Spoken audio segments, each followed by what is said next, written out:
প্রিয় শিক্ষার্থী, নিশ্চয়ই তোমরা ভালো আছো। আমিও ভালো আছি। তোমরা নিশ্চয়ই বাসায় আছো এবং অনলাইনে ক্লাসগুলো উপভোগ করছো। আজকে তারই ধারাবাহিকতা অনুযায়ী আমি Piyushkanti Shil, Ghatail cantonment public school and college তোমাদেরকে একটি নতুন বিষয় নিয়ে আজকে আলোচনা করব, যে বিষয়টি তোমাদের কাছে খুবই গুরুত্বপূর্ণ হবে এবং সমাজকর্ম বিষয়ের প্রথম পত্রের ঐতিহাসিক পটভূমির এটি একটি গুরুত্বপূর্ণ জায়গা দখল করে আছে। এটার কারণ একটা আছে, বড় কারণ আছে। সেটা হচ্ছে যে এটার মাধ্যমেই আমরা আধুনিক সমাজ কল্যাণের যে যাত্রা তোমরা দেখতে পাচ্ছ, এটা সূত্রপাত হয়েছে। নিশ্চয় তোমরা বুঝতে পারছো যে আসলে আমি আজকে কি পড়াতে যাচ্ছি। তারপরেও তোমরা কিছু ছবি দেখো, লক্ষ্য করো। এই ছবিগুলো দেখে তোমাদের মনে অবশ্যই তোমরা চিন্তা করতে যাচ্ছ যে আসলে স্যার আজকে কি পড়াতে যাচ্ছে। হ্যাঁ, তোমরা ঠিকই ধরেছ। আজকে আমরা তোমাদের সব থেকে গুরুত্বপূর্ণ একটি বিষয়, সেটা হচ্ছে শিল্প বিপ্লব, যাকে ইংরেজিতে ইন্ডাস্ট্রিয়াল রেভলিউশন আমরা বলি। এখানে দুইটি বিষয় আছে, একটি হচ্ছে শিল্প আর একটি হচ্ছে বিপ্লব। এখন শিল্প বলতে সাধারণত তোমরা কি বোঝো? আমরা নর্মালি যেটা বুঝি যে শিল্প হচ্ছে অনেকগুলো কলকারখানা, যেটার মাধ্যমে কোনো জিনিস উৎপাদিত হয়। হ্যাঁ, সত্যি বড় ধরনের উৎপাদন ব্যবস্থার যে যান্ত্রিক প্রক্রিয়া, সেটাকেই কিন্তু আমরা বলি হচ্ছে শিল্প। আর বিপ্লব বলতে আমরা যে জিনিসটা বুঝি যে আমূল পরিবর্তন। হ্যাঁ, তোমরা খেয়াল করে দেখো যে আমরা একসময় টাইপরাইটারে লিখতাম, এখন কিন্তু ওই টাইপরাইটার আর দেখা যায় না। এটা হচ্ছে জাদুঘরে চলে গেছে অলরেডি। এখন এই টাইপরাইটারের পরিবর্তে আমরা এখন কম্পিউটার ব্যবহার করি। তাহলে চিন্তা করে দেখো যে টাইপরাইটারের ক্ষমতা কতটুকু ছিল, আর বর্তমান একটা ল্যাপটপ বা ডেস্কটপ কম্পিউটারের কত ক্ষমতা। তো এই যে একটা ব্যাপার, এই যে ব্যবস্থাটা, ঠিক সেই রকমই আমরা আগে হাতে তাতে কাপড় বুনতাম বা কাপড় তৈরি করতাম, এখন কিন্তু আমরা মেশিনে কাপড় করি। তাহলে এই যে উৎপাদন ব্যবস্থার যে আমূল পরিবর্তন, এটুকুকেই আমরা বলি হচ্ছে, এগুলোকেই বলি হচ্ছে শিল্প বিপ্লব। আসো আমরা পরে আবার শিল্প বিপ্লব কি এর বিভিন্ন মনীষীর বিভিন্ন তত্ত্ব দিব আমরা। তবে আজকের এই পাঠ থেকে তোমরা যে বিষয়গুলি সম্পর্কে বিস্তারিত ধারণা পাবে, তা হচ্ছে শিল্প বিপ্লব সম্পর্কে তোমরা একটা বিশাল ধারণা পাবে। আর্থসামাজিক জীবনে শিল্প বিপ্লবের যে প্রভাব আছে, সাধারণত প্রত্যেকটা জিনিসের দুই ধরনের প্রভাব আছে, আমরা পরে আলোচনা করব। তো এই আর্থসামাজিক জীবনে এর শিল্প বিপ্লবের প্রভাব এবং সমাজকর্ম পেশা বিকাশে শিল্প বিপ্লব গুরুত্বপূর্ণ যে ভূমিকা রাখে, সেই বিষয় সম্পর্কে তোমরা আজকে ধারণা লাভ করবে। তোমরা খেয়াল করে দেখো, এগুলো হচ্ছে আমাদের যে আগেকার দিনের বা শিল্পের একটা গুরুত্বপূর্ণ বিষয় এখানে আছে। আসো আমরা শিল্প বিপ্লব কি এটা সম্পর্কে যদি আমরা জানতে চাই, তাহলে দেখবে যে ব্রিটিশ ঐতিহাসিক, তোমাদের বইয়ে আছেই, টয়নবী 1880 সালে তার একটা খুব বিখ্যাত বই আছে ইন্ডাস্ট্রিয়াল রেভলিউশনের উপর। সেটাই তিনি সর্বপ্রথম এই প্রত্যয়টি, শিল্প বিপ্লব, এই প্রত্যয়টি ব্যবহার করে এবং তারই হাত ধরে শিল্প বিপ্লব এই নামকরণটি আসেন। তো সেই অনুযায়ী শিল্প বিপ্লবকে ইংরেজিতে ইন্ডাস্ট্রিয়াল রেভলিউশন বলা হয়। এর ল্যাটিন একটি শব্দ থেকে এসেছে, ইন্ডাস্ট্রিয়া থেকে ইন্ডাস্ট্রি শব্দের উদ্ভব হয়েছে এবং আবিধানিক এর অর্থ হচ্ছে সম্পদশালী হওয়া। আর রেভলিউশন শব্দের অর্থ তো তোমাদেরকে বললাম, বিপ্লব মানে আমূল পরিবর্তন কোন বিষয়।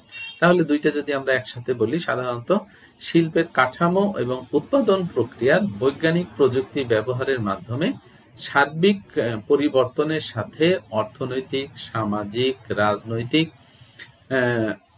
সাংস্কৃতিক এবং মনস্তান্ত্রিক প্রভৃতি ক্ষেত্রে পরিবর্তনের সম্মিলিত রূপই হচ্ছে শিল্প বিপ্লব। আবারও একটু তোমাদেরকে বলতে চাচ্ছি বিষয়টি, সেটা হচ্ছে টয়নবীর কথাটা মনে রেখো। উনি প্রথম শিল্প বিপ্লব সম্পর্কে ধারণা দিয়েছিলেন।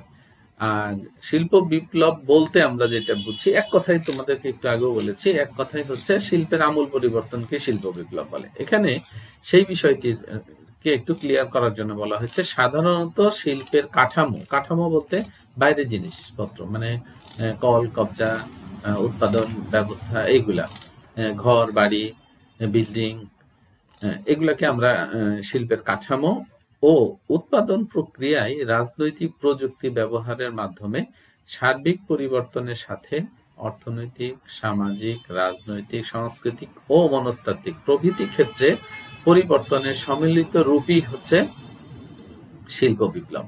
আসো আরো দুই একজন সমাজ বিজ্ঞানীর কথা যদি আমরা দেখি, তাহলে খেয়াল করে দেখো, তোমাদের স্ক্রিনে দেখা যাচ্ছে ডেভিড জেরি এবং জুলিয়েট জেরি, তারা দুজন মিলে একটা মতামত দিয়েছে শিল্প বিপ্লব কাকে বলে। ওনারা বলতে গিয়ে বলছে পারস্পরিক সম্পর্কযুক্ত অর্থনৈতিক, প্রগতিগত এবং সামাজিক ক্ষেত্রে ব্যাপক পরিবর্তন, যা 1760 থেকে 1850 সালের মধ্যে ইংল্যান্ডে সুসংগঠিত হয়, তাই শিল্প বিপ্লব, যার প্রভাবে আধুনিক ও প্রক্রিয়া ভিত্তিক অর্থনৈতিক ব্যবস্থার সূচনা হয়।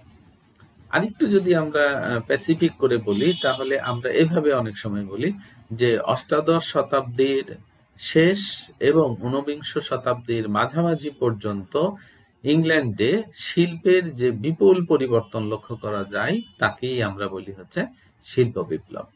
আসো আমরা আরো ক্লিয়ার হব আস্তে আস্তে। তারপরের যে সংজ্ঞাটা দেওয়া হয়েছে, এখানে বলা হয়েছে the dictionary of social welfare এর একটা সংজ্ঞা দেওয়া হচ্ছে শিল্প বিপ্লবের। এখানে বলা হয়েছে শিল্প বিপ্লব হচ্ছে অর্থনৈতিক, সামাজিক ও রাজনৈতিক ক্ষেত্রে ব্যাপক পরিবর্তন, যা অষ্টাদশ শতাব্দীর মধ্যভাগে শিল্প কলকারখানায় স্থাপন ও পরিচালনার মধ্য দিয়ে আরম্ভ হয়েছে। আরেকটু যদি আমরা বলি আরেকজন সমাজ মানে বই থেকে উদ্ধৃতি, সেটা হচ্ছে তার নিউ এনসাইক্লোপিডিয়া ব্রিটানিকা। এখানে বলা হয়েছে যে শিল্প বিপ্লব বলতে কৃষি ভিত্তিক হস্তচালিত অর্থব্যবস্থা থেকে শিল্প ও যান্ত্রিক উৎপাদন পদ্ধতিতে পরিবর্তনের এক প্রক্রিয়াকেই বোঝায়, যা অষ্টাদশ শতাব্দীতে ইংল্যান্ডে শুরু হয় এবং সেখান থেকে বিশ্বের অন্যান্য অংশে বিস্তার লাভ করে। এখানেও সেম জিনিসটাই বলা হয়েছে শিল্প বিপ্লব এর। আমরা যদি এখন বৈশিষ্ট্য এখান থেকে কয়েকটা পেয়ে যাই, তাহলে দেখবো যে শিল্প বিপ্লব কি, এটা সম্পর্কে আমরা খুব সহজে এটা বলতে পারবো। তারপরেও আমরা আবারও একটু যদি এটাকে সামারাইজ করি, তাহলে দেখা যাবে এরকম যে অষ্টাদশ শতাব্দী একটা নির্দিষ্ট সময়ের কথা বলা হয়েছে। অষ্টাদশ শতাব্দীর মধ্যভাগ থেকে ঊনবিংশ শতাব্দীর শেষ ভাগ পর্যন্ত। যদি তোমরা এটাকে সংখ্যায় লিখতে চাও, তাহলে 1760 থেকে 1850 এই সালের মধ্যে ইংল্যান্ডে শিল্পের যে বিশাল পরিবর্তন লক্ষ্য করা যায়, সেটাকেই আমরা বলি হচ্ছে শিল্প বিপ্লব। এখানে বলা হয়েছে পরিবর্তনটা কেমন হবে, যে যখনই বিশাল বিশাল অট্টালিকা গড়বে, কলকারখানা গড়বে, তখন উৎপাদন বাড়বে, অর্থনৈতিক অবস্থা বাড়বে, প্রযুক্তি বাড়বে, এই যে বিষয়গুলা, এই সবগুলা সমষ্টি হচ্ছে তোমার শিল্প বিপ্লব। আসলে আমরা যদি এভাবে সংজ্ঞা থেকে বৈশিষ্ট্যটা বের করি, তাহলে দেখা যাবে যে এটা হচ্ছে একটা প্রযুক্তি নির্ভর ব্যবস্থা। মানব সভ্যতা দুটি ভাগে বিভক্ত হয়ে যায়। কিভাবে? একটা হচ্ছে শিল্প উত্তর, একটা শিল্প পরবর্তী। এবং পরবর্তীতে দেখা যায় এটার ফলে একটা দুইটি বৈশিষ্ট্য দেখা যায়, যে পুঁজিবাদী অর্থনৈতিক বিকাশ, পুঁজিবাদী অর্থনীতি এখানে আসে। পুঁজিবাদটা হয়, এখানে দুইটা শ্রেণীর জন্ম হয়, একটা হচ্ছে মালিক শ্রেণী আর একটা হচ্ছে শ্রমিক শ্রেণী। এই সামন্ততন্ত্রের বিলুপ্ত হতে থাকে এখান থেকে, এবং বৃহদায়তন শিল্পের আবির্ভাব ঘটে এটার মধ্যে। উৎপাদন ব্যয় কমে যায়, কারণ হচ্ছে উৎপাদনের গতি বেড়ে যায়, বা অনেক অল্প পরিশ্রমে অনেক উৎপাদন করা যায় যন্ত্রের মাধ্যমে, সেখানে উৎপাদন ব্যয় কম হয়। আমূল পরিবর্তন লক্ষ্য করা যায়, সেটা হচ্ছে মানুষের জীবনযাত্রার মধ্যেও, অন্যান্য জায়গায়। যেমন ধরো তোমাদের ছোট্ট যদি একটা এক্সাম্পল দেখো, তাহলে দেখবে যে আগে এক সময় কিন্তু রিক্সা চলতো মানুষের কায়িক পরিশ্রমের মাধ্যমে, পায়ে প্যাডেলের মাধ্যমে। বর্তমানে কিন্তু রিক্সা এখন মেশিনের মাধ্যমে চলে বা যন্ত্রের মাধ্যমে চলে। এখানে কিন্তু রিক্সা চালক আরামে বসে থাকে আর এটা চলতে থাকে। তো এই যে একটা ব্যবস্থা, এটার কারণে কিন্তু গতিও বৃদ্ধি পেয়েছে, আমরা দ্রুত এক জায়গা থেকে আরেক জায়গায় যেতে পারছি। এই যে এরকম ভাবেই কিন্তু আসলে সেই সময়কার শিল্পের পরিবর্তন লক্ষ্য করা গেছে। মজুরি ভিত্তিক শ্রম তখনই আসে যে দিনে ৮ ঘন্টা পরিশ্রমের মাধ্যমে তারা মজুরি পাবে বা মজুরি নির্ধারিত হবে। এভাবেই কিন্তু মজুরি ভিত্তিক শ্রমেরও জন্ম হয়। প্রতিযোগিতামূলক বাজারের সৃষ্টি হয়। প্রতিযোগিতামূলক বাজার বলতে যে এক দেশ একই জিনিস উৎপন্ন করলে যে যে দ্রব্যের বাজার মূল্য কম এবং মানে ভালো সেটি এস্টাবলিশড হতে থাকে, প্রতিষ্ঠিত হতে থাকে এবং বাজার দখল করতে থাকে। এজন্য প্রতিযোগিতামূলক বাজারের সৃষ্টি হয় এবং কৃষি আধুনিকীকরণের যাত্রা হয়। হ্যাঁ, অবশ্যই কৃষিতেও তখন আধুনিক যন্ত্রপাতি ব্যবহারের জন্য ব্যবস্থা গ্রহণ করা হয়। এই বৈশিষ্ট্যগুলো সবথেকে শিল্প বিপ্লবের সবথেকে গুরুত্বপূর্ণ জায়গা দখল করে আছে। আমরা এখন আসলে শিল্প বিপ্লবের কারণ কিভাবে কেন শিল্প বিপ্লব হলো, সেটা হচ্ছে কয়েকটা কারণ আছে। যেমন কৃষিতে আস্তে আস্তে বিপ্লব হতে হতে তোমার শিল্পে বিপ্লব লক্ষ্য করা যায়। জনসংখ্যা বাড়তে থাকে এবং শ্রমের যোগান বৃদ্ধি পায়। তখন মানুষ চিন্তা করতে থাকে বিভিন্ন। ইংল্যান্ডে শিল্প বিপ্লবের প্রথমে হওয়ার কারণ সমূহ এখানে দেওয়া আছে এবং মূলধনের যোগান, এদের মূলধনের যোগানের একটা সুন্দর ব্যবস্থা ছিল। প্রযুক্তিগত বিপ্লব হয়েছে এই সময়, তারা প্রযুক্তিতে অনেক অ্যাডভান্স হয়ে গেছিল। উপনিবেশিক কর্তৃত্ব, এবং তোমরা জানো এক সময় ইংল্যান্ড বা ব্রিটেনের গোটা পৃথিবীতে তারা রাজত্ব করত। ফলে তারা বিভিন্ন দেশ থেকে শোষণ করে তারা নিজে উন্নত হয়ে যায় এবং এই উপনিবেশিক কর্তৃত্ব তাদেরকে অনেক বেশি লাভবান করে। এটা একটা গুরুত্বপূর্ণ ফ্যাক্টর। বাণিজ্য সুলভ মনোভাব, এবং তাদের জন্মগতভাবেই তারা এরকম মানে এক অন্য দেশের সাথে বাণিজ্য করতে তারা পছন্দ করতে, এবং বাণিজ্যের সুবাদেই কিন্তু ব্রিটিশরা বাংলাদেশে আসে। প্রোটেস্ট্যান্ট ধর্মের প্রভাব, এটা একটা গুরুত্বপূর্ণ বিষয় ছিল যে তারা এই ধর্ম প্রচারও করত। এটার মাধ্যমেও তারা একটা মানে বিপ্লব করার সুযোগ পেয়েছে। একটা রাজনৈতিক স্থিতিশীলতা, তাদের দেশে তোমরা জানো যে রাজতন্ত্র এখনো তাদের দেশে বিদ্যমান, এবং তারা গুরুত্বপূর্ণ ভূমিকা পালন করে এবং গণতান্ত্রিক চর্চাও তারা করে থাকে। তো সব মিলিয়ে হচ্ছে তাদের রাজনৈতিক স্থিতিশীলতা গুরুত্বপূর্ণ ভূমিকা রেখেছে শিল্প বিপ্লবের। এখন আসো শিল্প বিপ্লবের প্রভাবে সাধারণত কি হয়। শিল্প বিপ্লবের প্রভাবে সাধারণত দুই ধরনের কাজ হয়ে থাকে, সেটা একটা হচ্ছে ইতিবাচক, একটা হচ্ছে নেতিবাচক। তার মানে তোমরা জানো কোনো কিছু হতে গেলে সমাজে তার দুই ধরনেরই কাজ হয়, একটা পজিটিভ একটা নেগেটিভ। যেমন ধরো যে বর্তমানে মোবাইল ফোন আমাদের সমাজ ব্যবস্থায় অনেক ইতিবাচক ভূমিকা রাখছে, আবার সাথে সাথে কিন্তু নেতিবাচক ভূমিকাও রাখছে। তো শিল্প বিপ্লব ঠিক তেমনই, কিছু ইতিবাচক ভূমিকা অনেক অংশে রাখলেও নেতিবাচক ভূমিকাও ছিল কিছু। আমরা সেগুলো বিষয় নিয়ে একটু দেখব। এখন আসো শিল্প বিপ্লবের ইতিবাচক প্রভাবগুলো কি ছিল। তোমরা এই পয়েন্টগুলো দেখলেই বুঝতে পারবে, এত বর্ণনা করার তেমন কিছু নাই। যেমন উৎপাদন বৃদ্ধি, তো স্বাভাবিক, কলকারখানা যখন বেড়ে যায় তখন উৎপাদন অনেক বেড়ে যায়। তারপর শিল্পায়ন ও নগরায়ন, আস্তে আস্তে নতুন নতুন শিল্পের জন্ম হয়, আর শিল্প হলেই সেই এলাকায় নগরায়নের সৃষ্টি হয়। আর যখনই বড় বড় কলকারখানা তৈরি হবে তখনই কর্মসংস্থানের সুযোগ সৃষ্টি হবে। তোমরা খেয়াল করে দেখো, বাংলাদেশ যদি গার্মেন্ট শিল্প না থাকতো তাহলে কিন্তু হাজার হাজার মহিলা বেকার থাকতো। তারা কিন্তু এখন কর্মসংস্থানের একটা ব্যাপক সুযোগ লাভ করেছে শুধুমাত্র গার্মেন্ট শিল্প হওয়ার কারণে। মুক্তবাজার অর্থনীতির বিকাশ ঘটতে থাকে, বাজার মুক্ত হয়ে যায় এবং পৃথিবীতে যুদ্ধই এখন শুরু হয়েছে, যে বাজার দখলের লড়াই, কে কত বাজার দখল করতে পারে তার উপরই তাদের অর্থনৈতিক অবস্থা নির্ভর করে।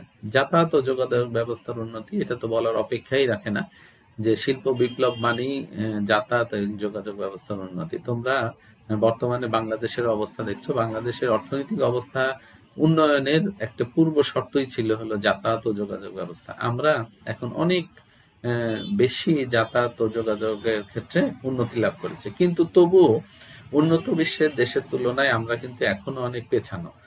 যদি আমাদের যাতায়াত এই সুযোগ সুবিধাগুলো অনেক বেশি হয় তাহলে অর্থনৈতিক গতি অনেক বাড়বে। এবং তোমরা জানো যে সড়ক পথ যদি উন্নত হয় তাহলে আমাদের আশেপাশে প্রতিবেশী ৩-৪টি দেশের সাথে আমাদের যোগাযোগ ভালো হবে এবং আমাদেরকে করিডোর হিসেবে ব্যবহার করে তারা আমাদের অর্থনৈতিক উন্নয়নে গুরুত্বপূর্ণ ভূমিকা রাখবে।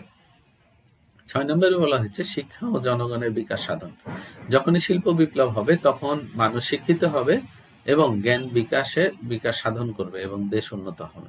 আরেকটি বড় বিষয় বিজ্ঞান ও প্রযুক্তির উৎকর্ষতা বৃদ্ধি। শিল্প বিপ্লব হলেই বিজ্ঞান এবং প্রযুক্তির উৎকর্ষতা বাড়বে এবং কর্মসংস্থানের একটা সুযোগ হবে, যার মাধ্যমে দেশের উন্নয়ন লক্ষ্য করা যাবে। আর্থসামাজিক ও সাংস্কৃতিক বিশ্বায়ন।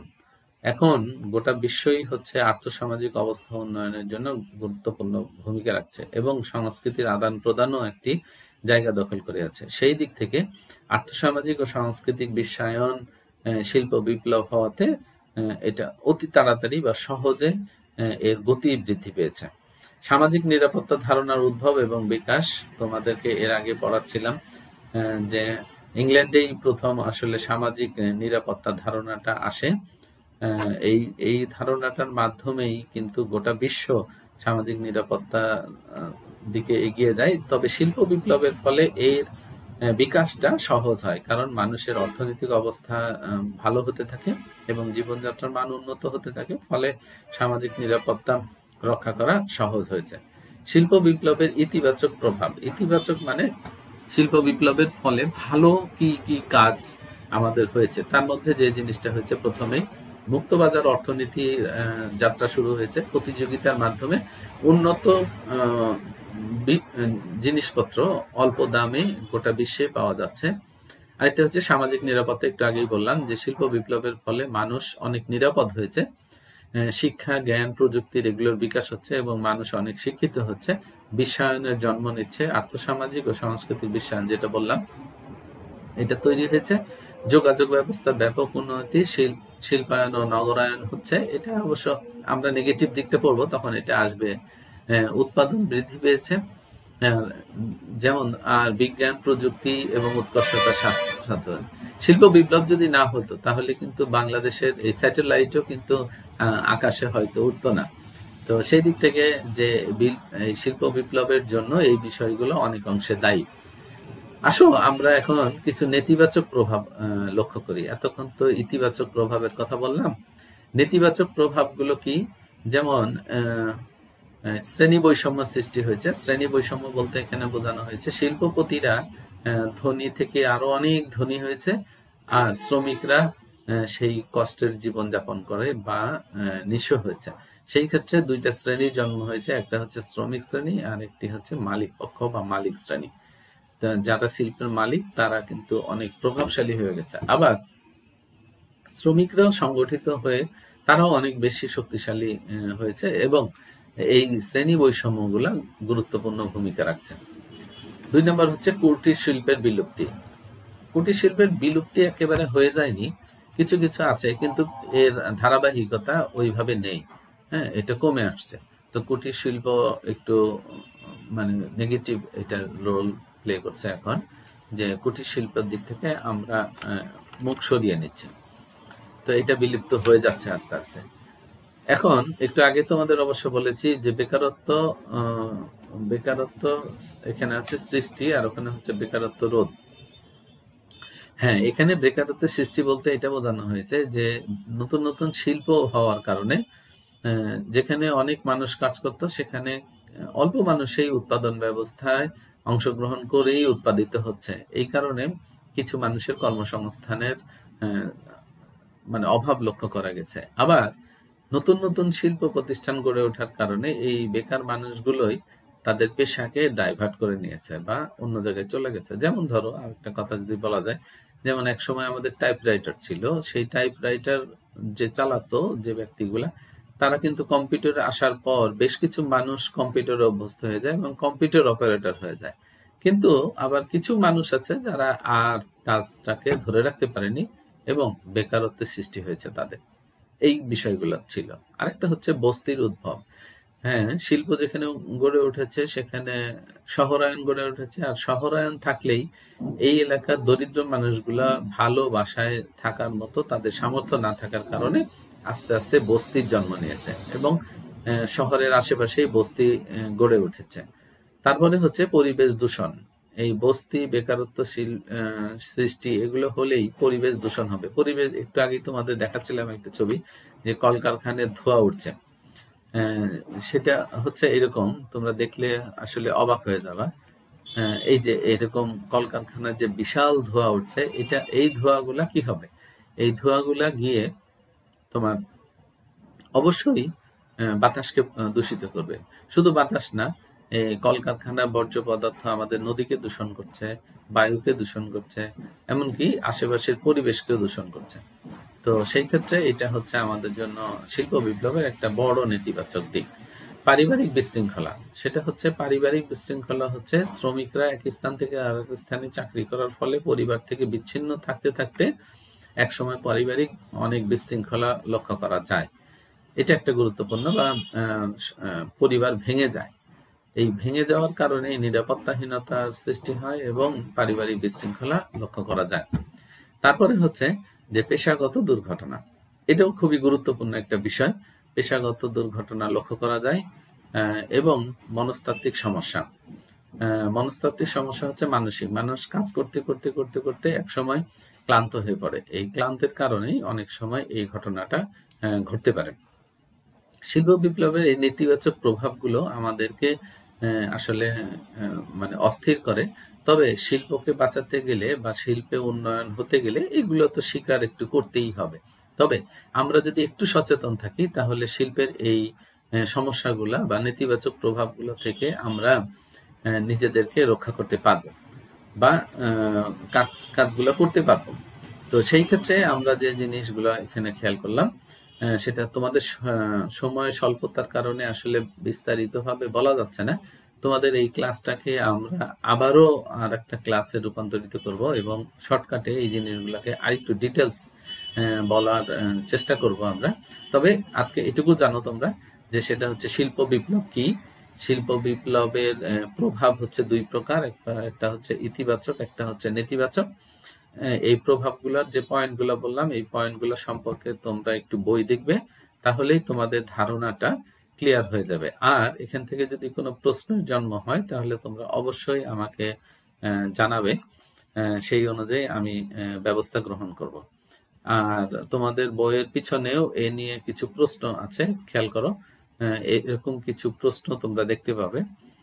এই প্রশ্নগুলা তোমরা করার চেষ্টা করবে।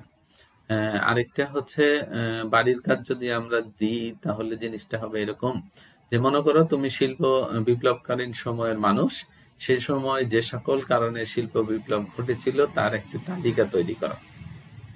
তুমি যদি একটু চিন্তা করো তাহলে কিন্তু এই উত্তরগুলা তোমার কাছে চলে আসবে। আর যদি নাই পারো, আমি এই ক্লাসটা আবারও এটার একটা অংশ হিসেবে এই ক্লাসটা আবারও নিব। যেদিন এই ক্লাসটা নিব সেদিন তোমাদের কোনো সমস্যা থাকলে তোমরা অবশ্যই তার আগে যোগাযোগ করবে।